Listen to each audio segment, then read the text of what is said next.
It was a Wednesday, not a particularly special day. I was sitting in traffic on Route 17, drumming my fingers against the wheel, half listening to a podcast I'd already zoned out of. The sky had that burnt orange look it gets late in August when the sun starts calling it a night early. I was supposed to stop at the grocery store. She asked for oat milk and that stupid granola she says helps her digestion. I turned left instead. Didn't even realize I was doing it until I was past the light.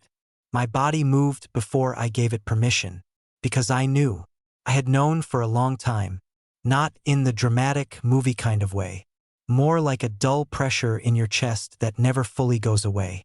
The kind that makes you stay up after she's fallen asleep and stare at the ceiling. The kind that makes you listen too closely when she laughs at her phone. The kind that whispers in your ear when she's in the shower and her phone is on the sink, and your hand is hovering just an inch too long. But I never looked. Not until that day. Our story wasn't supposed to turn into this. Jenna and I met at a volunteer event in Boston. She spilled coffee on my shoes. I told her I preferred tea anyway. It was stupid, harmless, a cliché in motion. I loved her instantly, and for a while I believed she loved me the same way. We built a life slowly, brick by brick. Got married in a red barn on the outskirts of Vermont, surrounded by fairy lights and her loud cousins who kept trying to toast to forever. Our first place had creaky floors and smelled like the people who lived there before us, but we made it home. Sunday pancakes, board game nights, painting the guest room even though we didn't have guests. It was all ours. And then it wasn't. Things didn't fall apart all at once. That's the part no one tells you. It's not one big blowout. It's quiet. It's her saying she's tired again. It's her not laughing at your jokes anymore. It's her saying I'm fine in that voice that clearly means she isn't but also means she wants you to stop asking. I tried. I swear I did. Date nights, flowers, her favorite wine, even therapy. She said I was overreacting. Said I was too much. That I was trying to force feelings that needed space. So I gave her space, and she filled it with someone else. The turn I took brought me 2 blocks from the address that showed up on the Uber receipt I found weeks ago, under a pile of laundry she left unfolded. I knew it wasn't her friend's. I knew because her friend lives in a condo and this was a house. And I knew because the passenger name wasn't hers. I parked across the street. The house was quiet. Big porch. Hanging plants. One light on upstairs. I sat in the car for 10 minutes. Maybe 20. The bag of groceries I did pick up started sweating in the passenger seat. The oat milk was warm. Then she came out, laughing, her hair pulled up in a messy bun. The way she does when she's pretending she doesn't care how she looks, even though it takes her 20 minutes to make it look that effortless. She was wearing my sweatshirt. And then him. He followed her out barefoot like he lived there. Tall. A little younger. That confident, relaxed kind of posture that doesn't come from working hard for anything. He walked right up behind her, pulled her close, kissed her shoulder like he'd done it 100 times before. I didn't plan what happened next. My door was open before I knew it. I crossed the street slowly, each step deliberate. I watched her face change from carefree to confused to pale. He put his hands on my wife like I wasn't even there. So I reminded them both exactly who I am. I said her name. Just her name. She dropped the keys she was holding. He stepped forward, puffed up his chest like he was the one being disrespected. And then she said it.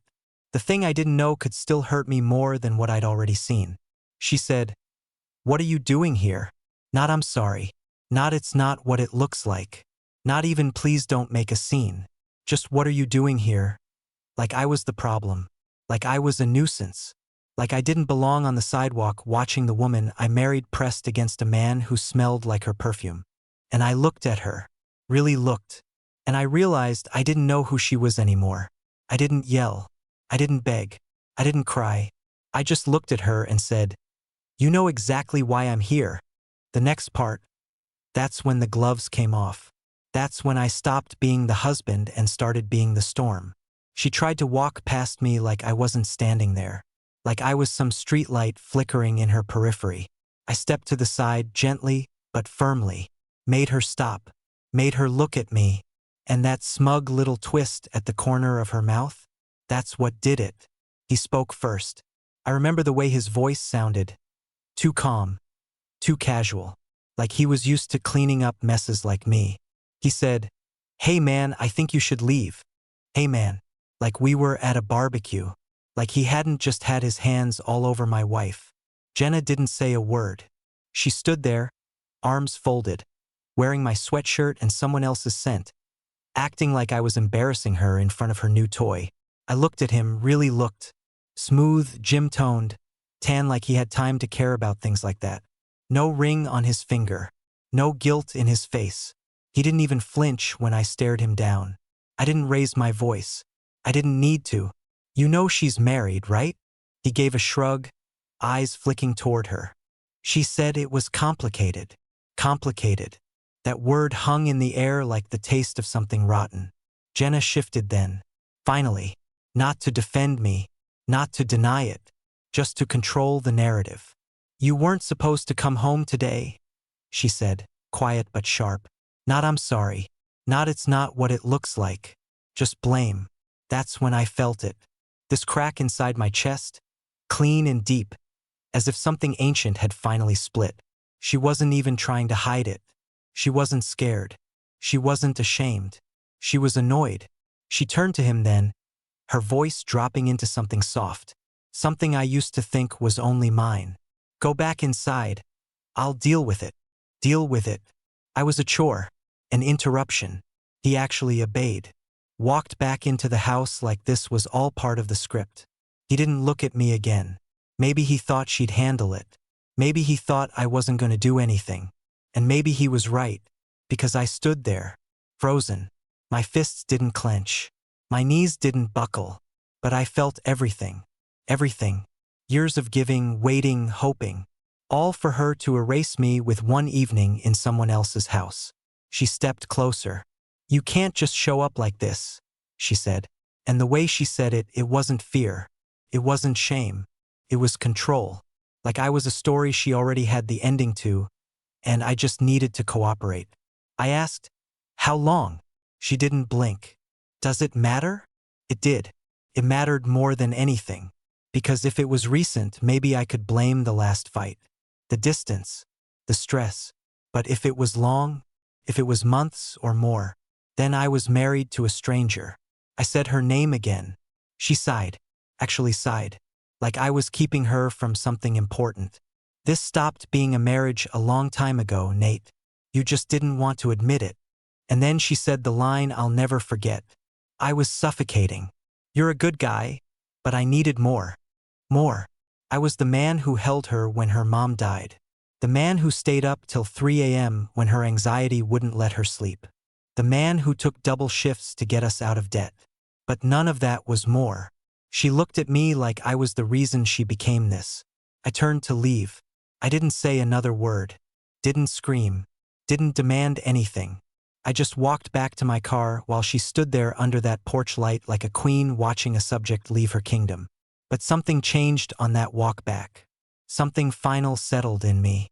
And I knew then I wasn't walking away. I was gathering everything I had left. Because she hadn't just broken my heart.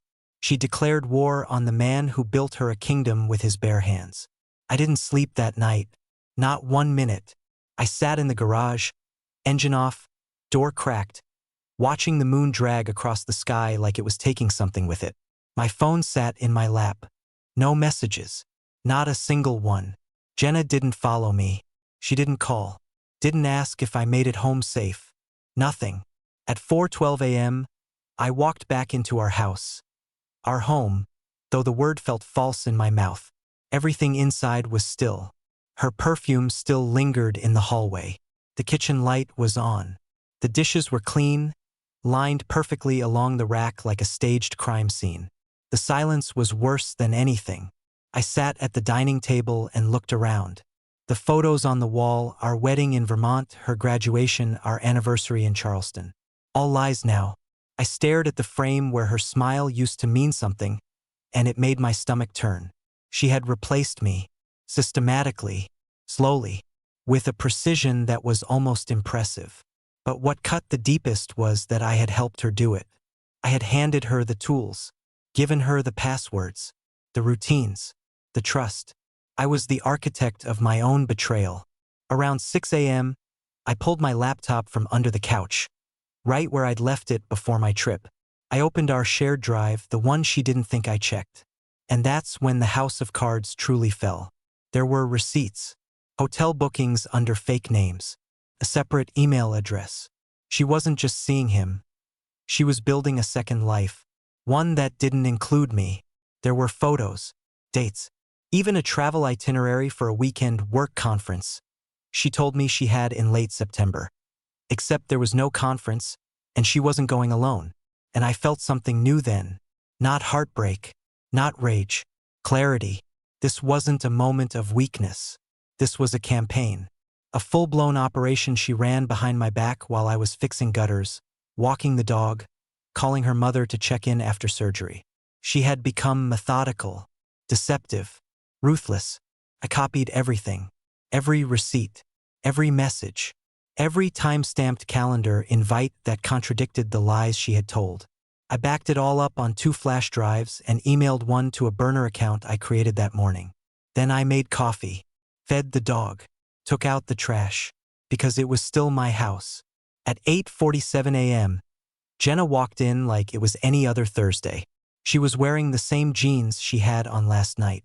Her makeup had been wiped off, hair in a ponytail, no shame in her face, no guilt, just that same subtle sneer like she was one step ahead. "Didn't expect you to be here," she said, tossing her keys on the counter. I nodded, sipping my coffee. Clearly, she walked past me, didn't ask about my night, didn't look at me. I followed her down the hall. "We need to talk," I said. She didn't stop walking. "I'm late for work." I stepped in front of the door, calm, still holding the mug. She raised an eyebrow. "You're being dramatic." I stared at her, long and quiet, until she finally rolled her eyes and sat down on the edge of the bed. "I know about the other email," I said. Her jaw tightened just a flicker. "I know about Tyler, about Asheville, about the flights." No denial, just silence. I continued. "I know everything, Jenna. And now, so do you." I placed one of the flash drives on the bed beside her. "You can walk out that door and go to work like none of this happened, or we can sit down and discuss exactly how we're going to untangle the mess you've made." She looked at the flash drive like it was ticking, and then, without warning, she laughed. Low, cold. "You went through my stuff?" That's what she chose to focus on. Not the betrayal, not the deception, but her privacy. "You invaded my space, Nate.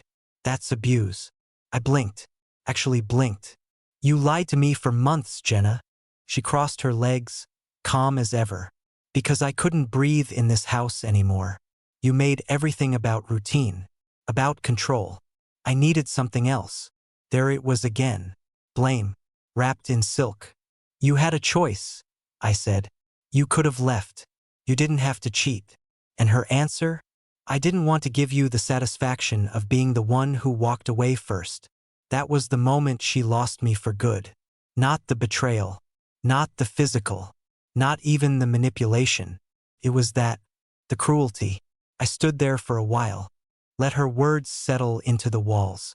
Then I said, "You just forfeited everything." She narrowed her eyes. "What does that mean?"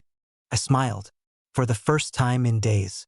"It means I'm not the man you married anymore, and you have no idea who you just made an enemy of." By the next morning, she still hadn't asked what was on the flash drive. She went about her routine like she always did. Smooth, polished, mechanical. Hair in a bun, black blazer. Tapping through emails at the kitchen counter like we hadn't just detonated the core of our marriage. She didn't ask if I'd be home later. She didn't ask anything. Just grabbed her keys, paused at the door and said, "You'll calm down eventually." I watched her leave like I was watching a stranger walk off with the last piece of my old life. And I knew right then I wasn't going to raise my voice. I wasn't going to fight for someone who had already buried me in her head. But I was going to make sure she remembered me. Everything I'd gathered, the texts, the trips, the dates, the lies, was now sitting in a tidy PDF file labeled Chronology of Infidelity. I didn't do it to hurt her. I did it because facts don't lie and feelings do. Because when someone tries to twist your world upside down, the only way to stay grounded is to build a foundation out of truth. I sent it to a lawyer first, the one my friend Liam recommended after his divorce. Clean, quiet, ruthless.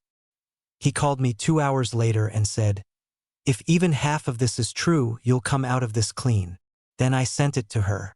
No note, no subject line, just the file. 15 minutes later, she called me. Didn't pick up. 30 minutes after that, she texted, "You're blowing this way out of proportion. It didn't mean anything. Can we please talk?" I ignored all three. At 3 p.m., she came home early. I was sitting in the living room with my laptop open, sorting through bank statements. She came in like a storm disguised as a breeze, slow movements, fake calm, eyes sharp. "Are you serious with this?" she asked, holding her phone like it was contaminated. I didn't look up. "Dead serious," she scoffed. "You're trying to ruin me." "No," I said, standing up, finally meeting her eyes. "You did that to yourself. I'm just making sure the record matches the truth." She threw her bag down. "This doesn't have to get ugly." I nodded. "Then stop lying." That's when it shifted.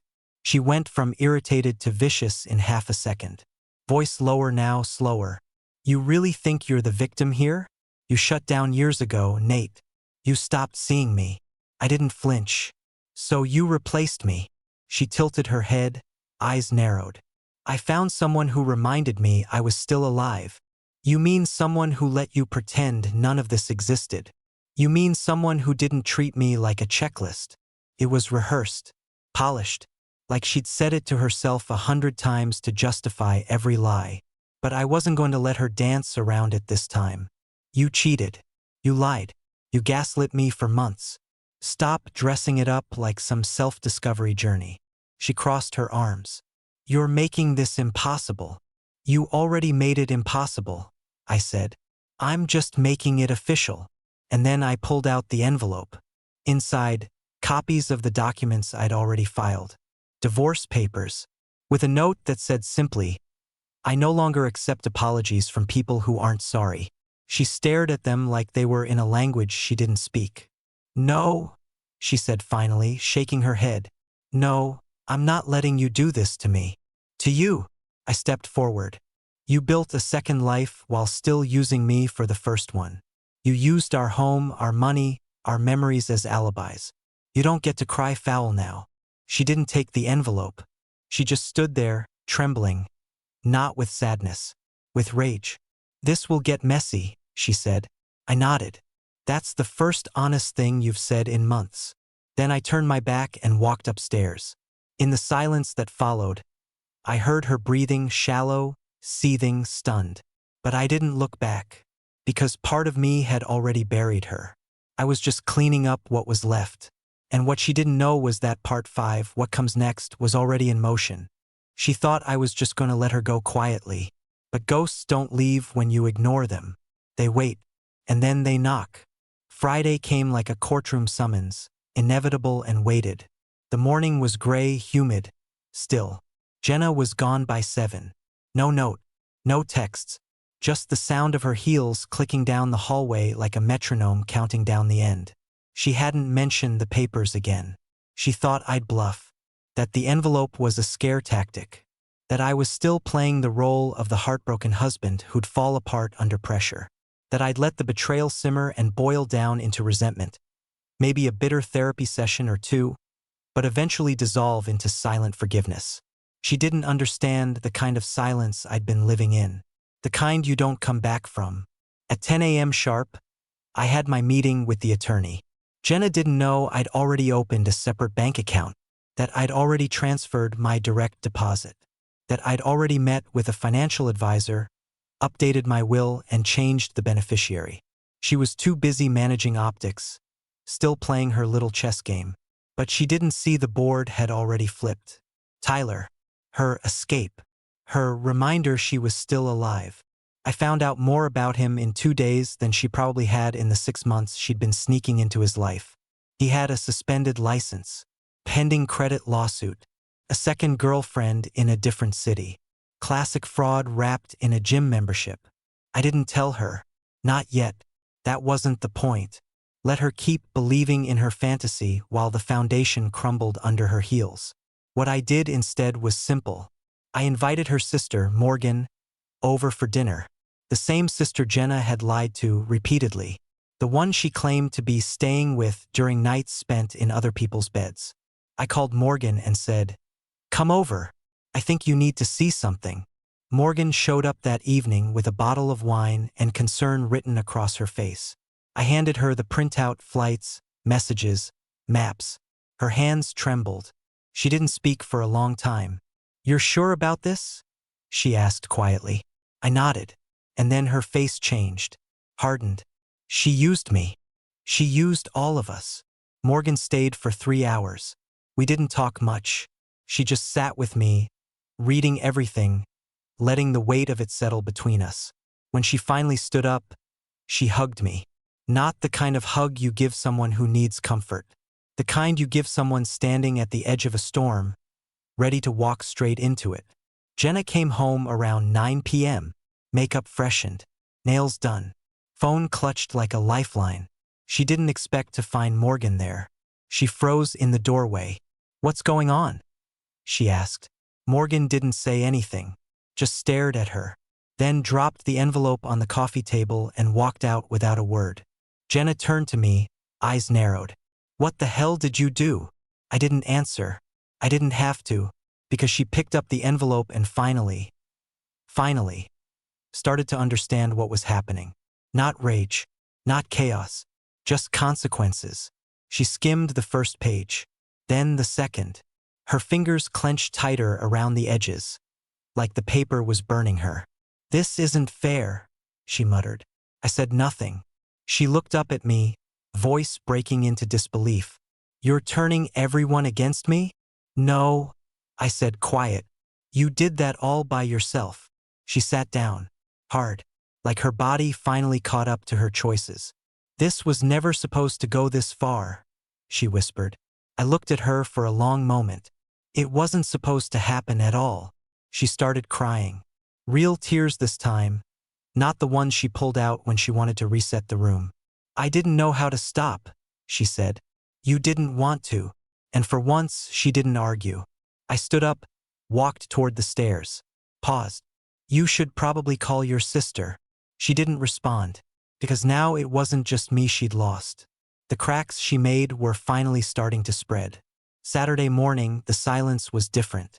Not peaceful, not tense, just hollow, like the house had been drained of something vital. Jenna didn't come downstairs. Her car was still in the driveway, untouched. I half expected to find the place empty. But when I went to make coffee, I saw her on the patio through the sliding glass door, sitting in one of the old rusted chairs in a t-shirt and socks, legs curled beneath her like a teenager grounded for the weekend. She looked smaller, but not broken. Not yet. I didn't go out there. Let her sit with it. Let her hear what silence really feels like when it's no longer a tool of control. Around noon, her phone started buzzing. I counted 6 calls before she finally answered one. Her voice stayed low, clipped, full of the kind of rehearsed calm that only people who've been exposed learn to master. She was trying to plug holes in a sinking ship with her bare hands. Morgan hadn't stayed silent. I'd hoped she wouldn't. By 3 p.m., Jenna came inside. Didn't say anything at first. Just hovered by the counter, pretending to read a takeout menu we both knew she wasn't going to use. Then she spoke. "I can fix this." I looked at her like she was a stranger who walked in through the wrong door. "Fix what?" She didn't answer. So I did it for her. The lies? The double life? The fact that you only wanted to talk after everything was out in the open. She folded her arms. "You're painting me as some kind of villain." "No," I said. "I'm just letting people see the version of you I've known for months." She stared hard. "I was scared." "You weren't scared," I said. "You were selfish." She flinched, a small, involuntary twitch in her jaw. Then she said it, the thing that finally showed her cards. "If you tell people what happened, I'll lose everything." There it was. Not sorrow. Not regret. Fear. But not fear of losing me. Fear of losing control. Her image. Her carefully curated facade. I stepped closer, but not to threaten, just to let her see the line she crossed. You weren't afraid when you lied. When you left me alone in this house wondering what I did wrong. When you used your sister's name to sneak off into someone else's bed. But now that it's public, now you're scared. She swallowed hard.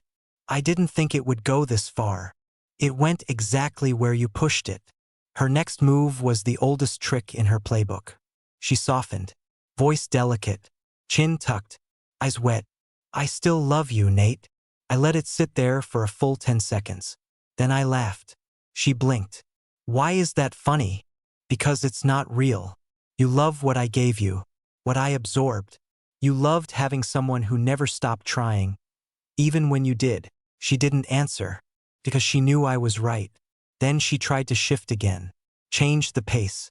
Let's take a break. Go to counseling. We can figure this out. It would have worked a year ago, maybe even 6 months ago. But not now. Not after everything. We're past figuring it out, I said. I already made my decision. This ends. She panicked then. I saw it happen in real time. No, Nate. Wait. Don't do this. Don't throw away everything. Please. Her voice cracked. Hands reached. But I didn't move. You already threw it away. I'm just sweeping up. She collapsed into the chair, both hands covering her face. And for the first time, the silence wasn't mine. It was hers. I left her there, went upstairs, packed a weekend bag. Not to leave permanently, but because the house needed to echo for a while. Let her feel what it's like when the man who absorbed every storm finally walks out into the sun. Sunday morning, I was 2 towns over, in a small rental cottage near Lake Montclair. It wasn't much, just a studio with peeling paint and the kind of silence that doesn't feel like punishment. The air smelled like pine and old wood. I turned my phone off the night before and didn't turn it back on until noon. 6 missed calls. 4 from Jenna. 2 from her mother. The voicemails were short, tight, no apologies, no remorse, just demands disguised as concern. We need to talk. This is getting out of hand. You're making a scene. You're hurting both of us. My mom's asking questions. I don't know what you told her, but it needs to stop. The one from her mother was clipped and formal. I think we should sit down, all 3 of us. This isn't how marriages end. Nathan. I didn't respond to any of them, because that is how marriages end when one person sets fire to it and then stands there with a bucket of excuses after the house is ash. When I got back to town that night, I stopped by Liam's place. He and I had been friends since college, and he was the only person I'd trusted enough to show everything. The receipts, the pictures, the video. Yes, the video. One of the hotel cameras, bless poor corporate oversight, had a perfect side-angle shot of Jenna walking out of a room holding Tyler's hand. Time-stamped, branded, impossible to spin. I didn't release it. I wasn't that guy. But I let Jenna know I had it. Her calls tripled after that. Liam poured us both a drink and said, "So what now? What's next?" I didn't answer right away. I just stared at the glass. Because I realized something then. I wasn't angry anymore. I was disappointed. Profoundly, fully disappointed in who she became. This wasn't about revenge. It wasn't about making her hurt. I didn't need to. She was unraveling all by herself. The next day, the unraveling began in earnest. First came the email from her boss. Apparently, Jenna had listed me as an emergency contact for HR purposes. So when they started getting calls, anonymous calls, about her unprofessional conduct and potential conflict of interest with a vendor, they reached out. I didn't make the call, but someone did. Someone who knew about her relationship with Tyler. Morgan? Maybe. She denied it, of course. Called me that night in full meltdown mode. "You're trying to destroy my life." "No," I said calmly. "You're watching it collapse because the lies can't hold up anymore." She screamed. I let her. Then I hung up. 20 minutes later, another call came. From Tyler. I didn't pick up. But the voicemail? "Look, man. We should talk." I didn't know it was like this. She told me you guys were separated. There it was. The final piece. The lie she'd used to justify everything. She'd told him we were already done. That I was just hanging around. That the papers were already filed. That I knew. That I didn't care. So I called him back. And I let him talk. Turns out, Jenna had told him I was controlling. Distant. That I used money to trap her. That she was trying to rebuild her life. And I was making it impossible. He believed her. At first. But lies don't age well. And when he saw the emails, the dates, the calendar entries, he realized just how deep her game ran. She's been playing both of us, he said, voice low. More than just us, I said. We didn't become friends. I didn't offer sympathy. But in that moment, I realized, even the man she chose over me, he'd already started walking away from her too. And for the first time in months, I felt peace. Because now it wasn't just my word against hers. It was her lies against the truth. The next week was a slow-motion collapse. Jenna stopped calling. Not out of acceptance, but because she was regrouping. She'd spent so long mastering the art of emotional damage control that I could almost hear her piecing together the next version of the story she'd try to sell. This time, not to me, but to everyone else. Because that's what it was now, damage control. She started reaching out to people we knew. Quietly, carefully. To friends, she said, Nate's having a breakdown. To coworkers, there's been a lot of stress at home. He's not handling the separation well. To her family, he's spinning lies to punish me because I ended things first. But here's the thing about controlling the narrative. It only works if the other side stays silent. I didn't make public posts. I didn't rant. I didn't call people asking for pity. All I did was show the receipts. When a mutual friend texted me saying, "Hey man, are you okay? Jenna's been saying some stuff." I sent them 3 screenshots. No caption. No context. I didn't need to explain. The lies spoke for themselves. And the fallout was instant. People started pulling back. Friends who had been sitting on the fence suddenly weren't responding to her messages. A group text that she'd been part of for years, dead silent the moment she sent something. Even her coworker Marissa, the one she used to gossip with over lunch, blocked her on everything after Morgan shared the PDF I'd shown her. The dominoes had started to fall. And the best part? I didn't have to push them. Because truth, once it's out, doesn't need a hype man. It just walks into the room and turns the lights on. Then came the dinner. It was a mutual friend's birthday. James, a good guy, someone I hadn't talked to much since the fallout, but who invited me personally. I almost didn't go, but something told me Jenna would. She did.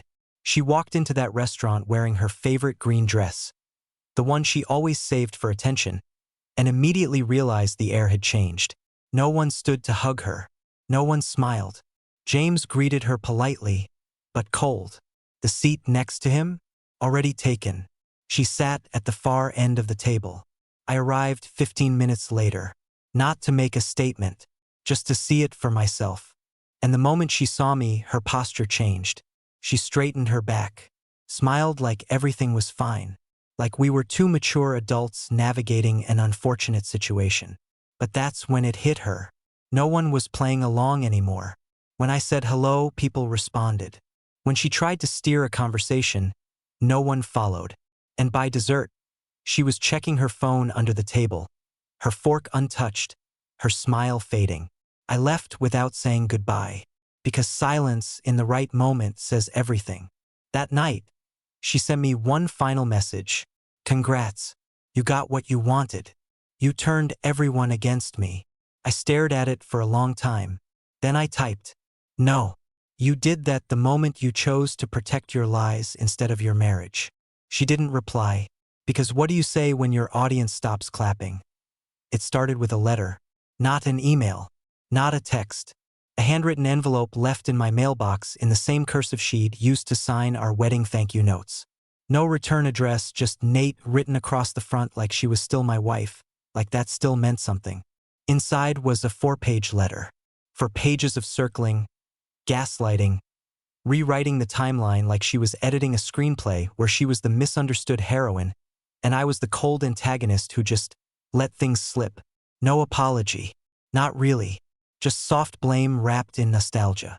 She talked about how we used to laugh at nothing, how we drifted, as if emotional abandonment was something that just happens like a flat tire, how Tyler was a mistake, but not the kind you think. And finally, how she hoped we could find closure that doesn't feel like war. Closure.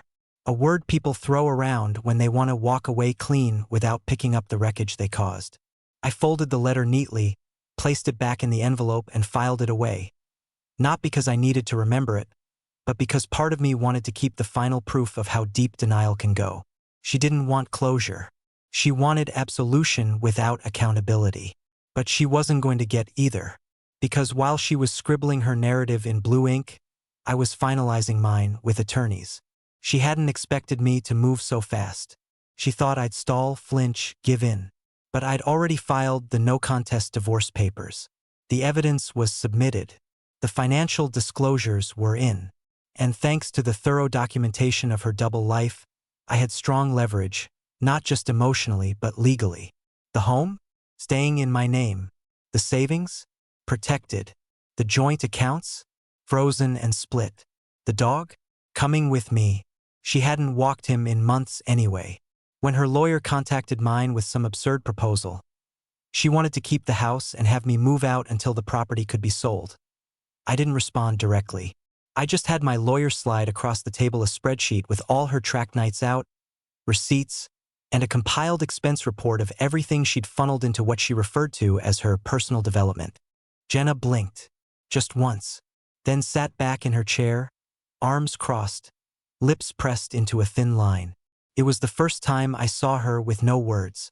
After the meeting, she caught me outside the building. Alone. No more masks. No more audience. Her voice was hoarse. Was I really that bad? I looked at her, really looked, and I didn't see the woman I married. I saw the woman who set a fire and then cried about the ashes. You weren't bad, I said. You were selfish, and you thought no one would notice. She reached out. I stepped back. I don't hate you, I said, but I don't know you anymore, and I'm done trying. That night, I slept for 8 straight hours for the first time in months. Because for all her efforts, for all her rehearsed breakdowns, rewritten letters, and calculated last moves, she had finally run out of plays. And me? I was already looking forward. It's been 3 months since the papers were signed. There was no final blowout, no last scene. Just signatures and silence. She didn't even look at me in the courtroom. Sat 2 seats down, tapping her nails on the wood table like she was counting seconds until it was over. When the judge asked if the agreement was acceptable, she nodded once and left before the ink was dry. I didn't follow, because there was nothing left to follow. The house is mine now, not just legally but spiritually. I repainted the walls, took down every photo that told a lie, donated half the furniture, sold the rest, burned the mattress we used to sleep on, not out of bitterness, but because it didn't deserve another night of rest under a roof I was rebuilding from the inside out. The dog's still with me. He waits by the door some nights, like he still expects her to come through it. But lately, he's stopped perking up at the sound of tires in the driveway. Even he's starting to forget what she sounded like when she used to laugh in this house. I've started running again. Early mornings, before the sun comes up. The kind of runs that make your lungs burn and your thoughts disappear. The kind of runs that pull the grief out through your skin and leave something steadier in its place. I see people again. Friends I'd drifted from. Liam and I meet for drinks every Thursday. Morgan checks in once a week. She told me Jenna moved out of the city. Nobody knows where exactly. That's fine with me. Let her disappear. I don't need closure. I already got it. It didn't come in a courtroom, or a fight, or a letter. It came on a Tuesday, around dusk, when I walked past the mirror in the hallway and didn't flinch. That was the moment, because for so long, I didn't recognize the man staring back. But now I do. He's a little older, a little leaner, a little harder around the edges. But he's awake. He's standing in his own house, in clean clothes, holding a mug of coffee he made for himself, in a kitchen that doesn't echo lies. He is not a victim. He is not broken. He is not waiting for anyone to come back. He's just living. And if you're reading this, if you're someone who feels that same dull pressure in your chest, that whisper that something isn't right, I'll say this: trust it. Trust your instincts. Ask the questions. Take the step. Walk through the fire. You will lose things. You will hurt. You will shake. You will doubt. But eventually, you will look in the mirror and remember who you were before someone else started writing your story. And that person, he's worth fighting for.